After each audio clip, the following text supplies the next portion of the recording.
Hello, folks. I am Rebecca Adams, and I have Becky Vermeire with me again tonight. Hello.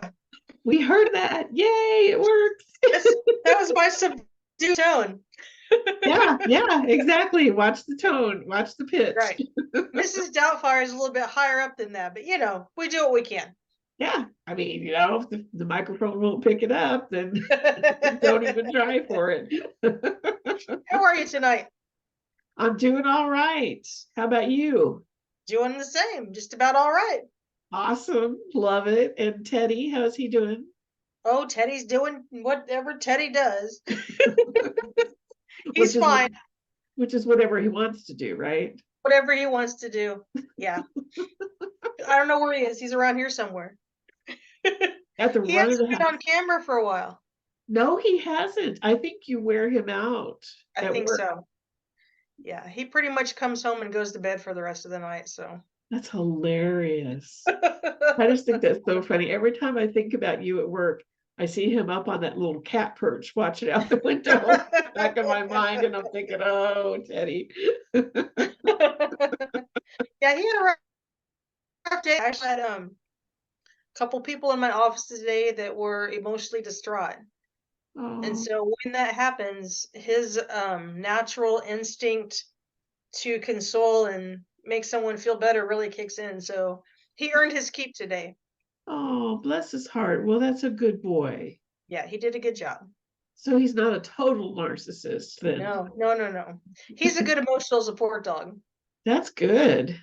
Yeah, and that's natural instinct. I mean, I didn't even think about trying to teach him to act like that. He just does it. I don't know how you could teach a dog that. I don't think you could, but he just naturally he can sense when someone's not feeling great. And if they start to cry, he's totally there. Wow, Yeah. that's awesome. Yeah. He's a good therapy dog. That's good. That's awesome that you take him to work. It's fun. Yeah. People He's, like him. He's oh pretty yeah. sure everybody comes to work just to see him anyways.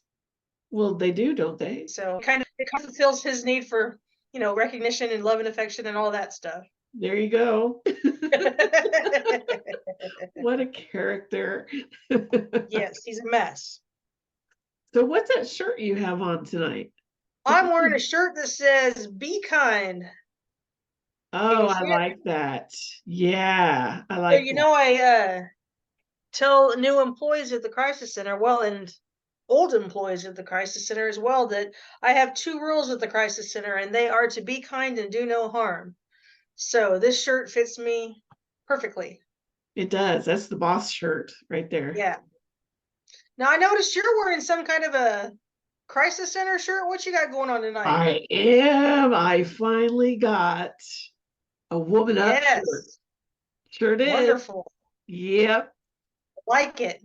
I do too. And the fabric. I love the fabric. It's Mhm. lightweight. It's going to be great for summertime. Now, when we're Mhm. recording this, we're only a couple of weeks away from Christmas. But Yes, it's cool. so, throw a hoodie on and I'm good. Yeah. The story behind that, if we've never talked about it before, is one of my board members owns a business called Sunshine Signs. They do car wraps, but she also does like acrylic awards and t-shirts and different things like that.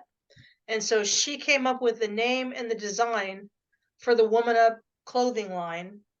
And she donates 100% of the sales of Woman Up to the Crisis Center. I love that. Yeah, so in addition to t-shirts, there's hoodies.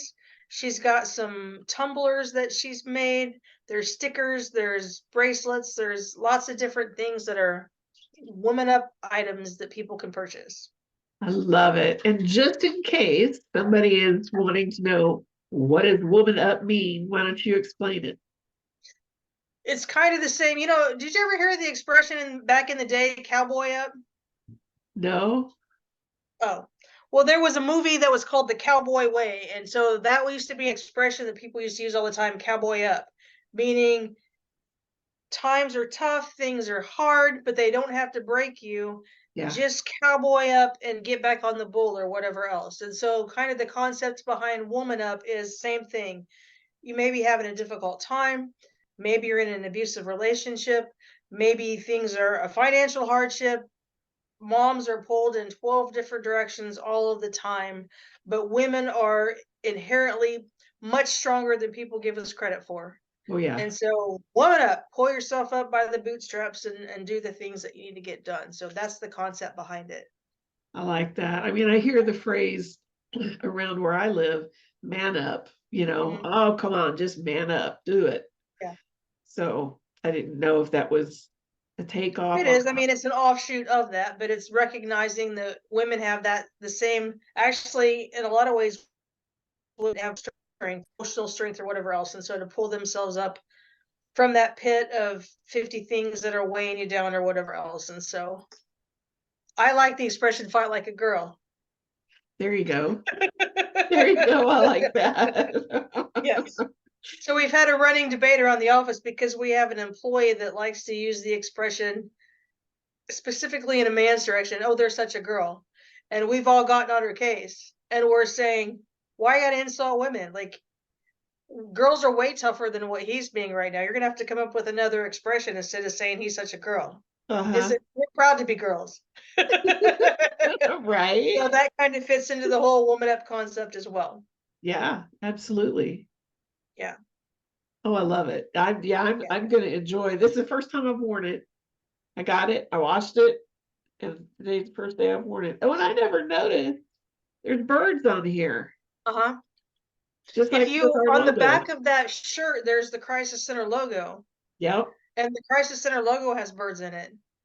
Do you have one of those decals nearby? I do, right over here. Yeah, because she felt really bad. They messed up my order and didn't send it right away. And I'm telling everybody this because she's really good about customer service. So she felt so bad about it. So she sent me a couple of these bracelets, and they say hashtag Crisis Center of Taney County on here. And then she sent me some decals too. So she's the one that created, we used to have an old logo. Our old logo looked like a pair of hands holding a heart. Oh yeah. And so she created this logo for us a couple of years ago, incorporating the purple and the teal, but it also has the birds in it. So yeah. I just think that's so cool. I didn't really notice that on the shirt, but that goes with our logo. Yes. That's cool. Yeah. So yeah, go to your I will put that link. Let me put a note on here right now. Yes, I will, definitely put the link to it. yeah, I will. I'll put the link for the Woman Up line, and you can get on there and order, and it's really pretty user friendly when you get on there. Yeah. Yeah. So do you have a pair of socks to show us? I do. Well, like you mentioned a little while ago, we're a couple of weeks away from Christmas. And so knowing that we're about to take a little bit of a recording hiatus, I thought I'd come up with a pair of Christmas themed socks tonight. So this particular sock says, if you can read this particular sock says, I'm on the naughty list.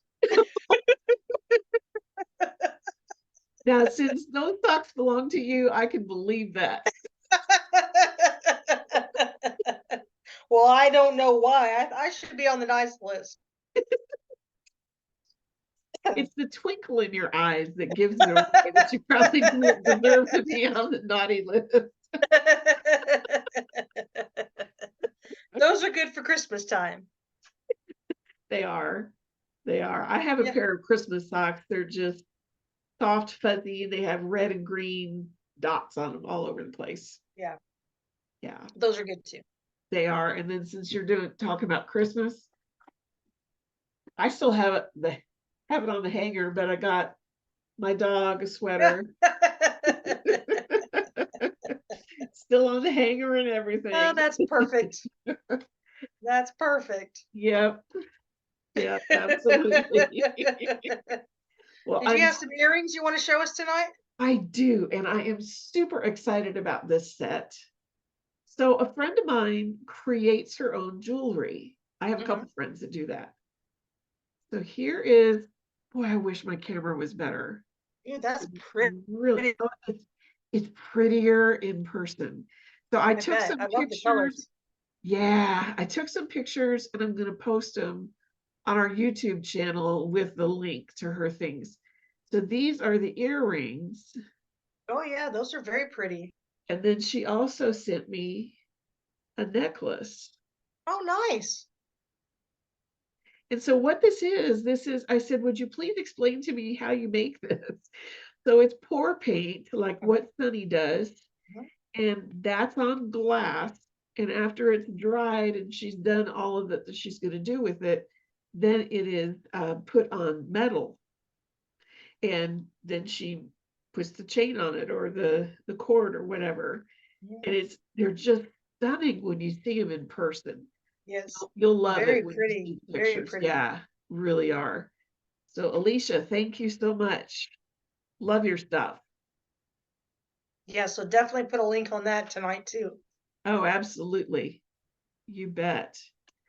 Put the Yeah. Alicia information. And then her husband does leather work.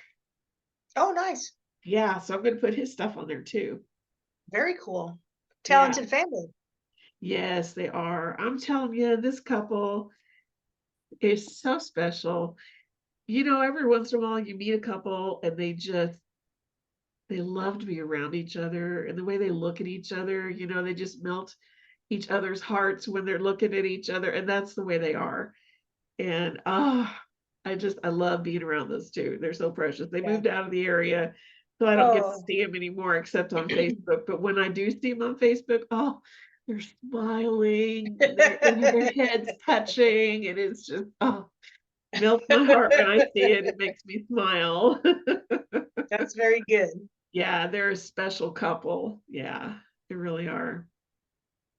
Awesome. Well, I have some follow-up questions for you. I know I've said it before, and I'm editing these episodes, uh, and I'll think, oh, I should ask her this, or I forgot I should have said that.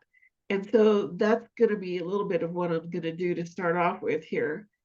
So Okay. when we had Sunny and Shelly on it, and we did several episodes with them, I had a couple of questions that came up. So does the judge have the ability to say he's not going to remove the order of protection? He's not going to remove it. Yeah, so there's one in, let's say there's one in place and the abuser says he's requesting that it get removed. Does the judge, he has the authority to remove it, doesn't he? No, so the way that works, it's not that can't happen because of the way that the process works. Okay, good. And so the way the process works, when a victim of domestic violence feels the need to have some type of civil remedy through the justice system, that victim of domestic violence can go to the courthouse and file for what's called an ex parte order of protection. My bad explanation of the word ex parte is Latin. My rudimentary explanation for that means one person, Okay. ex parte. So one person can go before the judge, fill out the paperwork and say, this, I'm afraid of this person. This person is abusing me. This person is disturbing my peace. I'm not safe around this person. And I'm asking you to grant me an order of protection to require that this person leave me alone. The judge can do that with only one person. The only time a judge can sign an order with only one party present is in an ex parte situation. Oh, wow. So the judge can take the testimony of the person filing for the order and determine whether or not that person needs to keep them safe. Okay, you were cutting them in and out here. So the judge can take, Can uh, take that person's word just on that one person's testimony and decide that based on what this person has said to me, they need legal protection to keep this other person away from them to keep them safe. love it. But in order for a judge to really do a ruling, both parties have to be present.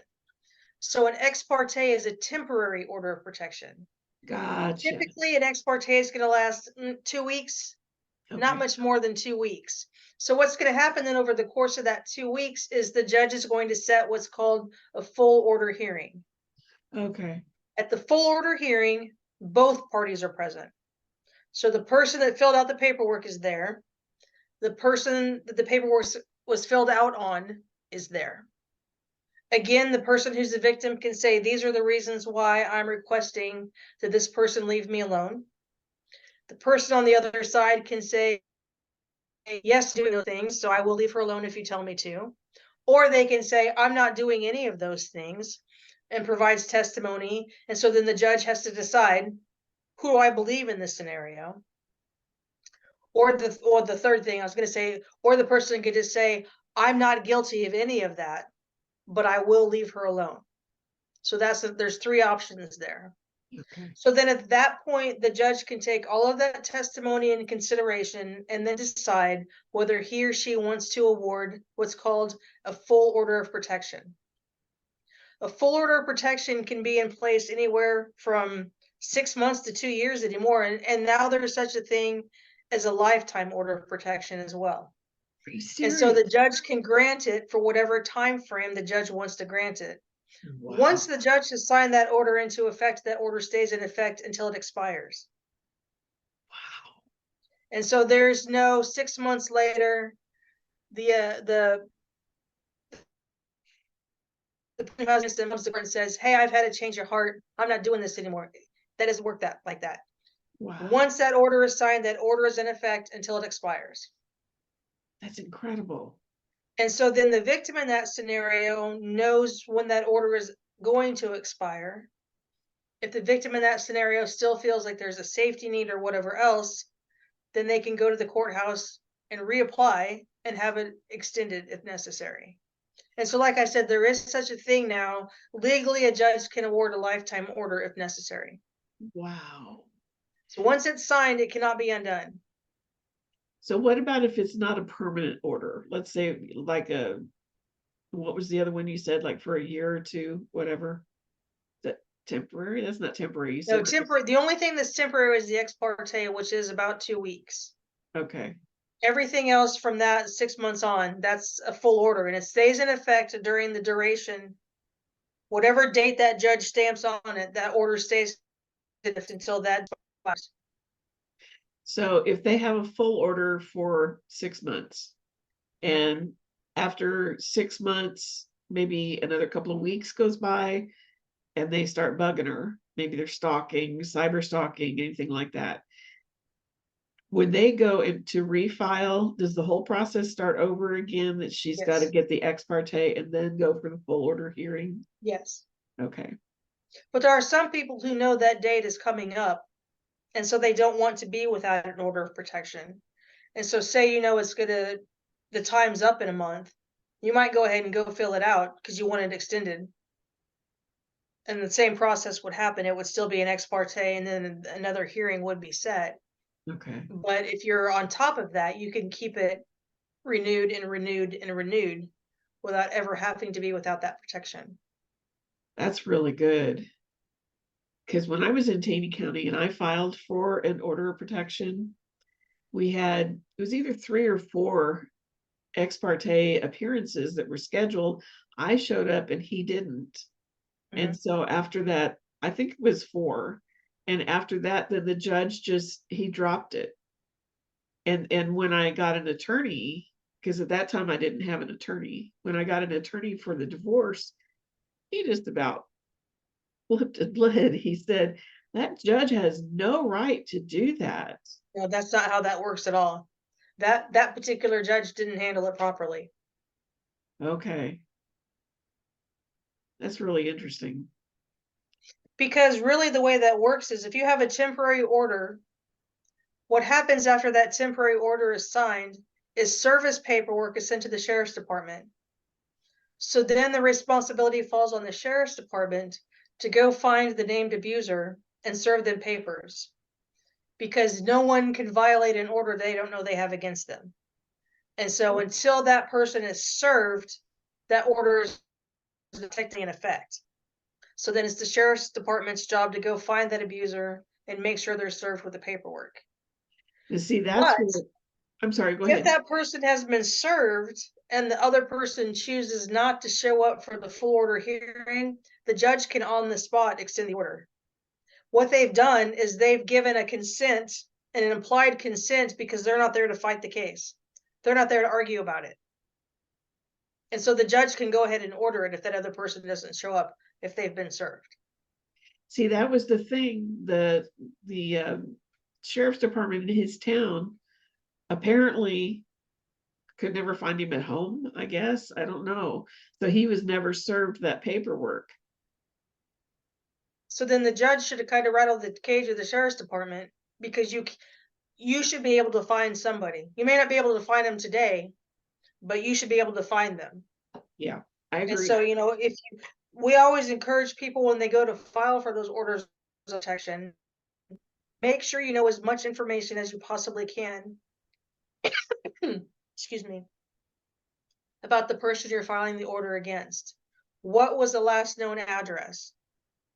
What was their place of employment, the last place you knew that they were working? Where does their mother live if they live at their mother's house? Who's their best friend and how often do they go to their best friend's house? Like, the sheriff's department should make multiple attempts to serve that paperwork to the person in question. Well, see, another interesting piece was he lived, or where he lived was a whole different county, which of course meant a whole nother town. Mhm. Where he worked from where he lived. And maybe I didn't give him enough information. I don't know. That shouldn't matter either, because orders of protection are enforced interstate and intrastate.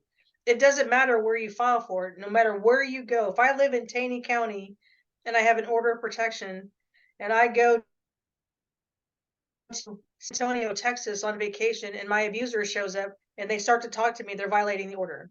It doesn't matter if it happens outside of Taney County. And so it's up to the sheriff's department to find that person. They dropped the ball, is what I'm hearing you say, unfortunately. Well, that's what it seemed like, because it was always a case of, well, no, he hasn't been served his paperwork yet. No, that's unacceptable. It felt unacceptable to me, let me tell you. Yeah, so just people that are watching, if they're experiencing that, what I would recommend is go to the courthouse every day and talk to the judge. You can do that. So the judge is an elected public official.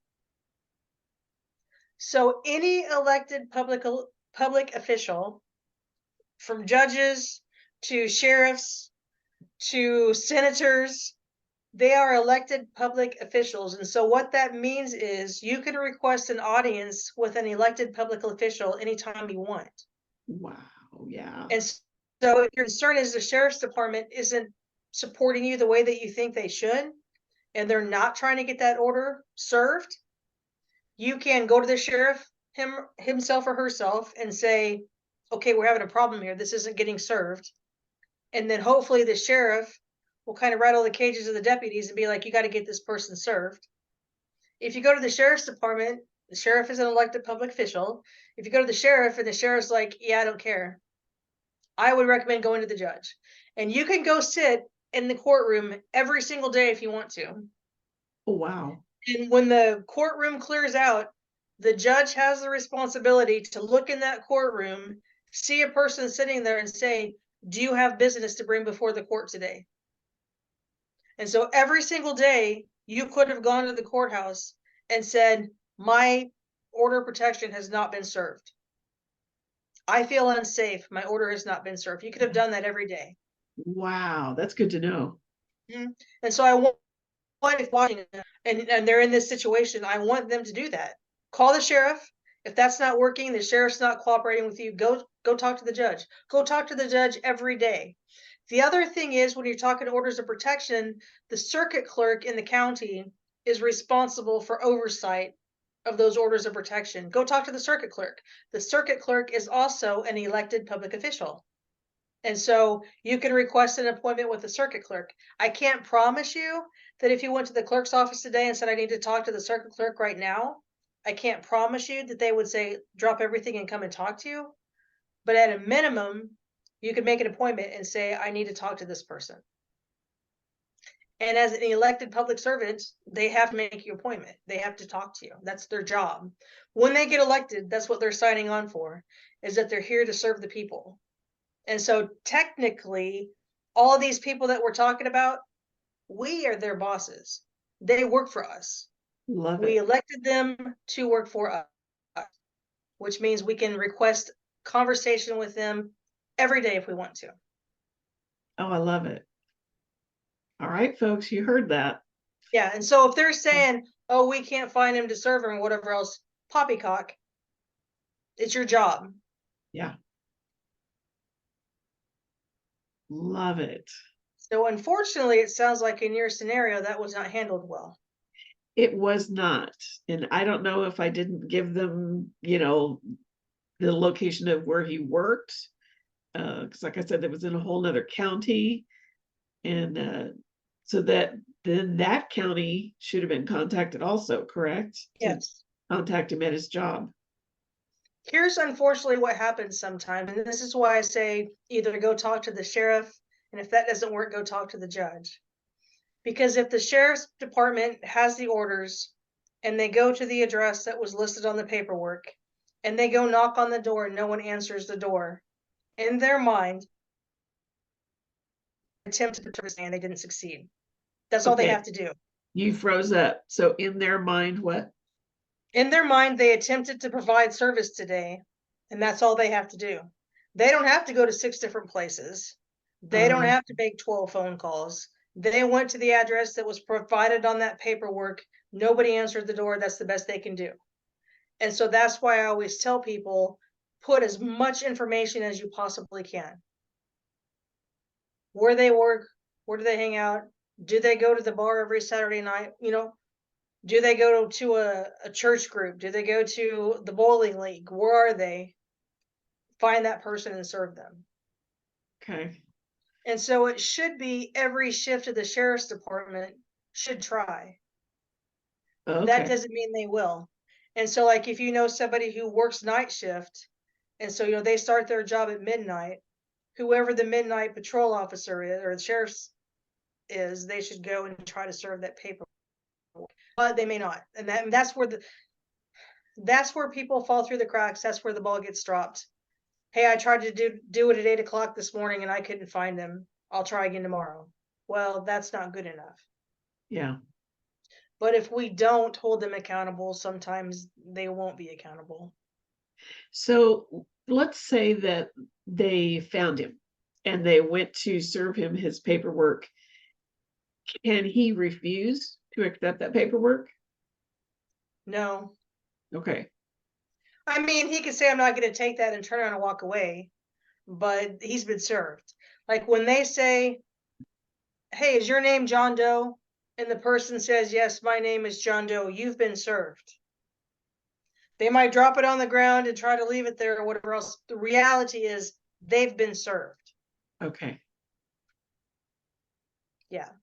So that's why if you've ever been in a situation where someone has served papers, the service processor always said, are you Becky Vermeire? Yes, I am. You've been served. Okay. And so like we've talked before about that I do expert witness testimony. Yeah. When I do expert witness testimony, I get subpoenaed.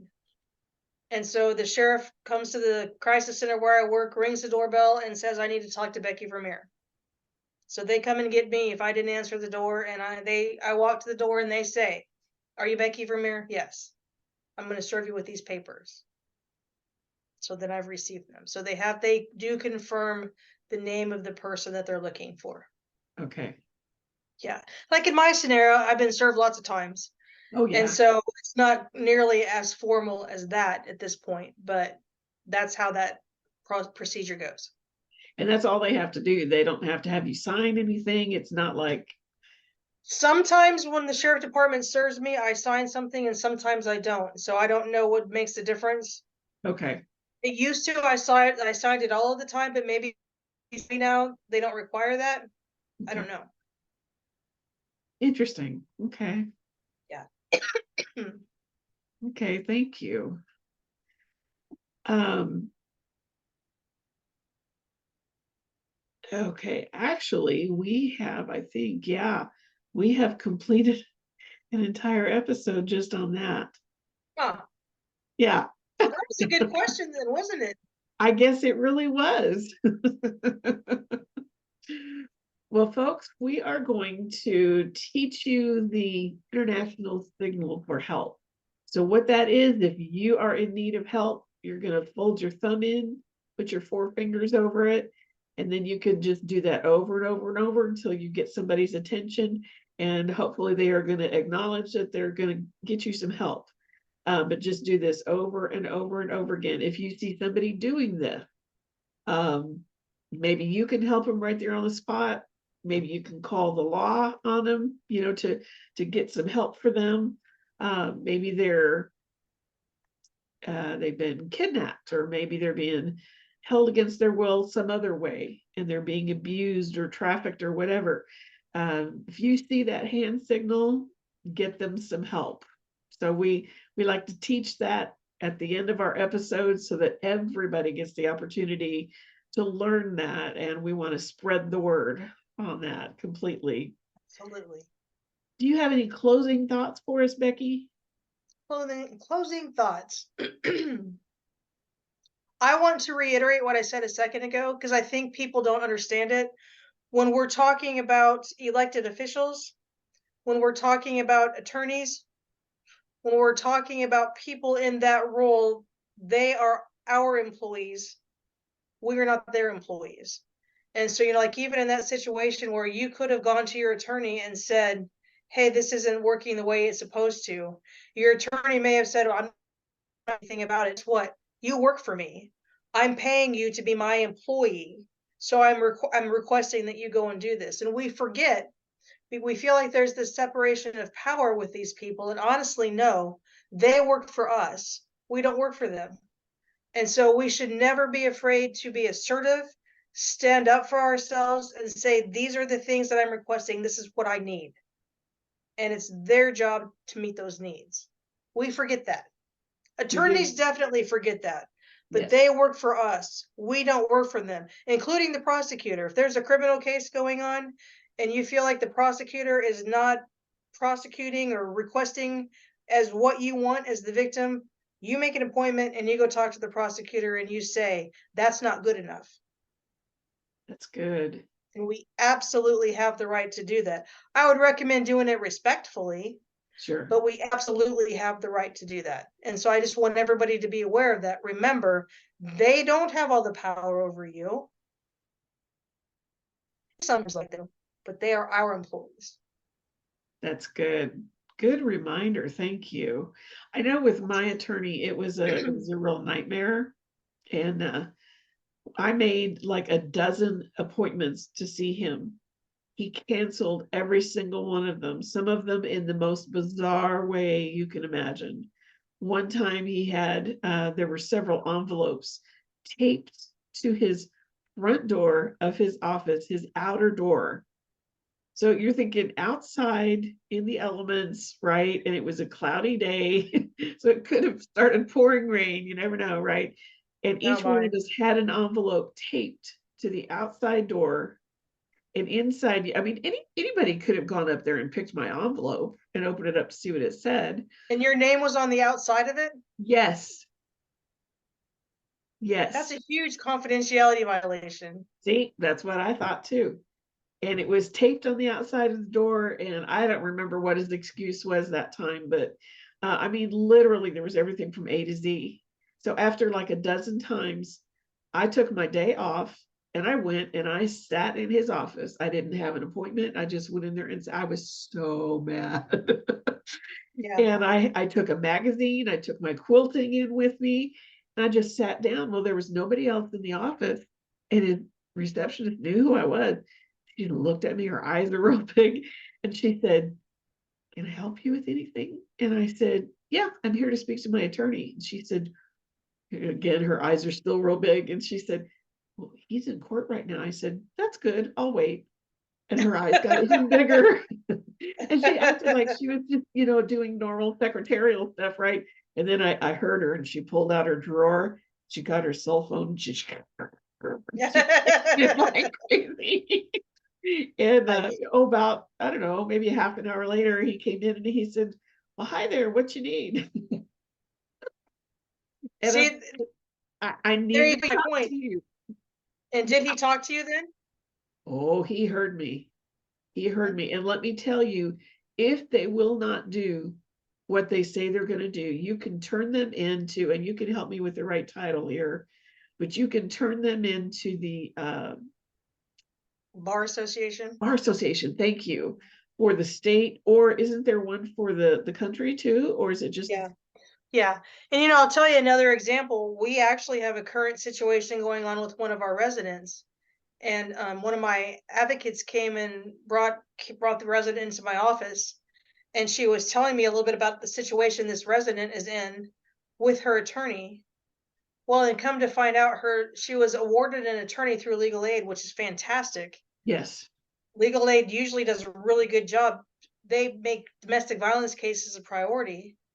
Well, this particular attorney was not at all working for the resident. And so I said, here is the name number of the person in charge of legal services. You call her and you tell her what's going on. And as of today, that woman has a new attorney. Good. Like, they took it seriously and they're working with her because that attorney was not doing what he was supposed to do. Wow. So again, they work for you. And so in the same way that you hire somebody to mow your lawn, if that's what if you use that service, you're hiring somebody to represent you in court. If the guy mowing your lawn doesn't weed eat and you've got weeds growing everywhere, you're going to fire him. You can do Yep. the same thing with your attorney. Well, I got to say this too. He did finally fess up, and he said, and it might have been even in that meeting. And he said, "Well, there were 3 of you that," he said, "I did not do a good job on." And so he said, "I'm going to give you a full refund." I think that was in a separate meeting or maybe a phone call. I don't remember how that worked, but he fessed up to it. Good, And he did. He gave me a full refund.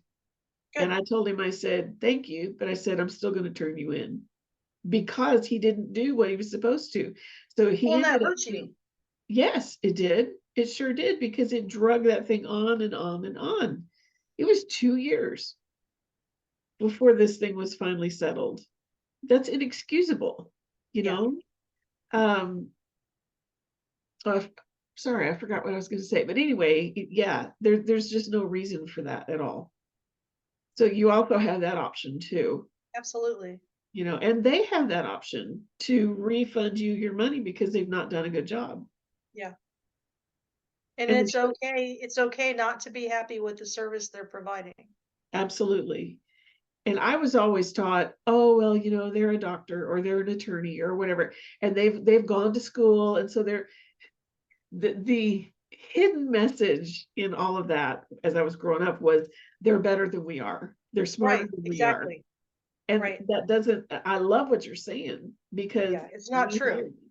That's good. They have a specialized skill that I didn't go to school for example, but I employ you because you have that skill and I need somebody in my life with that skill. And so if you choose not to use that skill to benefit me, I can choose to fire you. Yeah. Love it. And we have the right to do that. Love it. But I also recommend if someone's looking for an attorney, say you're trying to get divorced and somebody says, "Oh, this is an excellent divorce attorney," make an appointment and go talk to this person. Interview them. Yeah. Don't just assume when you walk into the attorney's office because you've heard from somebody that this is an excellent divorce attorney. Don't just assume they're going to be your attorney.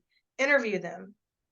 And if in that interview process you guys aren't on the same page, or the attorney says something that you're not happy with, or to hear something that you're saying, don't carry on. Most attorneys' offices will do an initial free consultation. That's what that's for. Or do you have enough of a case that they're feeling good about taking it? That's on their end. But on your end, is this somebody that I have enough confidence in that they're going to work for me? If they're not, don't make a second appointment and don't give them any money. Go find somebody else. Good. Excellent. And I'll tell you who I went for advice is the lady that I was seeing as a counselor. She was a Mhm. psychologist. And so I asked her, I said, who do I use? I've never lived in this area before. And so she gave me some advice, and I talked to people that I worked with, who do you recommend? And so if you're new to the area, that's another thing you can do too. Or always, if you're new to the area, call the domestic violence shelter in your area. If you're in a domestic violence situation, call a shelter because we know who's a good attorney that's going to work well with you. Yeah, Our job to be in the know. So when somebody calls me and says, "Can you refer me to an attorney? What are you looking to get done?" I absolutely can. This is the right person for you. yeah, Even then, though, if I say I absolutely can, this is the right person for you. Even then, if I send someone to that person and they don't click, that may not be the right attorney for them. right. In my experience, maybe it was, but it might not be in your experience. So I we should love it. shop. We should attorney shop. We should doctor shop. All of those things. It's okay to do that. Yeah, I love it. Okay, Becky's given us a whole lot of permission here and a whole lot of leeway, folks. So let's go with it. Of Love it. This has been really good. Thank you. course. Yeah. Well, folks, no matter where you are in this process, remember you're always free to soar.